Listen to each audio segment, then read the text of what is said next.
Ce livre s'adresse aux hommes. Même en tant que femme, je fais l'hypothèse que je peux apporter aux hommes des éléments de réflexion, des connaissances peut-être, des choses que les hommes ne savent pas sur eux-mêmes, parce qu'en tant que psychothérapeute et sexothérapeute, j'accompagne les hommes et les femmes aussi sur leur chemin de résolution de difficultés et d'épanouissement sexuel. Et il y a certainement beaucoup de méconnaissances encore qui résident dans les esprits des uns et des autres, et donc j'avais envie d'apporter de la lumière sur le fonctionnement des hommes pour les hommes, mais aussi pour les femmes, pour qu'elles puissent connaître davantage leurs compagnons, leurs partenaires, avec quelques dimensions que je vais expliciter dans cet ouvrage. Donc c'est un livre qui s'adresse aux hommes et aux femmes. Alors c'est une invitation à se rencontrer.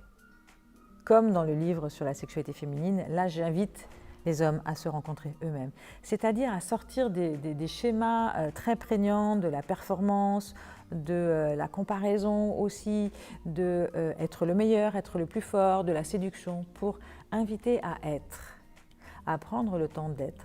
Pas facile aujourd'hui avec la société qui nous pousse beaucoup. Et la performance est invitée aussi dans les lits. Et la sexualité, ce n'est pas une question de performance, c'est une question de présence, c'est une question d'être soi pour rencontrer l'autre. Donc l'invitation à travers cet ouvrage, c'est permettre aux hommes de s'arrêter et d'aller voir ce qui se passe. Certes, dans leur sexe, mais aussi dans leur cœur.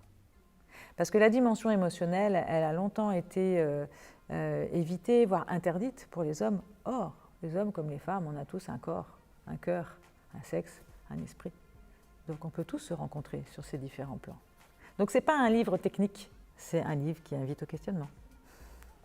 Alors après avoir écrit sur la sexualité féminine, je ne pouvais pas ne pas écrire sur la sexualité masculine. Mais j'avais aussi envie de transmettre et de partager comment j'aime les hommes, j'aime les êtres que les hommes sont. Nous sommes différents et j'ai vraiment envie toujours de partir à la rencontre de l'autre moitié de l'humanité, si je puis dire.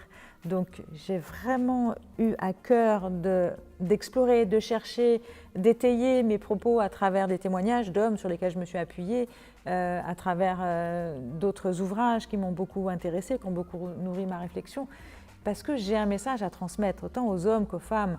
C'est l'invitation à être, à s'aimer soi, à se rencontrer soi pour pouvoir rencontrer l'autre.